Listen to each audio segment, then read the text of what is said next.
7 மாதங்களில் 25 ஆண்களை திருமணம் செய்து மோசடியில் ஈடுபட்ட பெண்ணை போலீசார் கைது செய்துள்ளனர். மத்திய பிரதேச மாநிலம் சவாய் மாதோபூர் பகுதியைச் சேர்ந்த விஷ்ணு சர்மா என்பவர் திருமண தரகர்களுக்கு 2 லட்சம் ரூபாய் கொடுத்து அனுராதா என்ற பெண்ணை திருமணம் செய்த நிலையில் சில நாட்களில் பணம் நகையுடன் மணப்பெண் மாயமாகியுள்ளார். இது தொடர்பாக போலீசார் வழக்கு பதிவு செய்து அனுராதா, பாஸ்வான் உள்ளிட்ட 6 பேர் கும்பலை கைது செய்தனர். அவர்களிடம் நடத்திய விசாரணையில் போலி திருமண கும்பலாக செயல்பட்டு கடந்த 7 மாதங்களில் 25 திருமணம் செய்து பணம் நகைகளை கொள்ளையடித்தது தெரியவந்தது. சென்னை தாம்பரம் பழைய பெருங்களத்தூரில் எறும்பு தின்னி மற்றும் அதன் குட்டியை 40 லட்சம் ரூபாய்க்கு விற்பனை செய்ய முயன்ற 4 பேர் கைது செய்யப்பட்டனர்.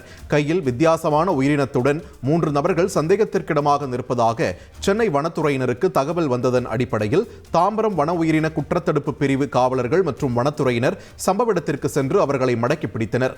விசாரணையில் கேரள மாநிலத்தைச் சேர்ந்த நபர் ஒருவரின் அறிவுறுத்தலின் பேரில் திருவொற்றியூர் பகுதியைச் சேர்ந்த 3 பேர் ஆந்திராவிற்கு சென்று சென்னை பெருங்களத்தூர் பகுதியைச் சேர்ந்த நபரிடம் 40 லட்சம் ரூபாய்க்கு விற்பனை செய்வதற்காக எறும்பு தின்னி வாங்கி வந்தது தெரியவந்தது.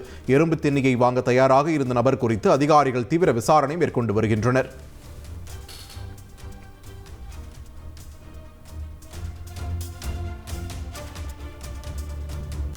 புதுச்சேரியில் இதுவரை 12 பேருக்கு கரோனா தொற்று உறுதி செய்யப்பட்டுள்ளதாக சுகாதாரத்துறை இயக்குநர் ரவிச்சந்திரன் தெரிவித்துள்ளார்.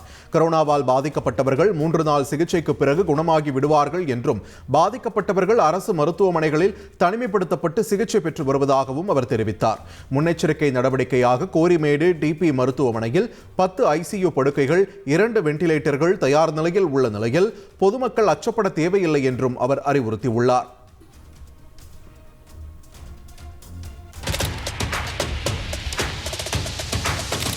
அதிமுக்கிய விவரங்களை அனைவருக்கும் புரிய வைக்கும் பாட்காஸ்ட். தவிர்க்க முடியாத முதல் மக்கள் வளைகுடா நாடுகள் பிரான்சிஸுக்கு பிரியா சம்பவங்களை தேடி களத்திற்கே உங்களை அழைத்து செல்லும் ஸ்பாட்லைட். அங்க இருக்கக்கூடிய கள விவரங்கள் என்ன? கடந்த 5 வருஷமாவே சார் எனக்கு ரொம்ப பிடிக்கும் அவர் வர்றதுக்காக. எங்களுடைய நியாயமான கோரிக்கை. Even at the cost of stopping. பார்வையாளர்களையும் செய்திக்குள் பங்கெடுக்க செய்யும் மக்கள் குரல். 50 ரூபாய் எங்களுக்கு தண்ணிக்கு ஒரு தீர்வே இல்லங்க 10 வருஷமா. எங்களுக்கு சரியான ஒரு விடிவு கிடைக்கவில்லை. 60,000 ஏக்கருக்கு தான் கேக்குறோம். பிச்சை கேக்குறாங்க.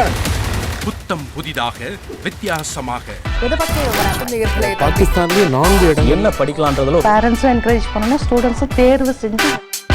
எனக்கும் சீமானனுக்கும் பெரிய வித்தியாசம் இல்லைங்க. ஒரு பாயிண்டா சொல்லணும். உங்களுக்கான தலைவர்களை பொழுதுபோக்கு தளத்தில் தேடாதீர்கள், போராட்ட களத்தில் தேடுங்கள். அனைத்தும் உங்களுக்காக. எப்போதும் இணைந்திருங்கள் தந்தி டிவியுடன்.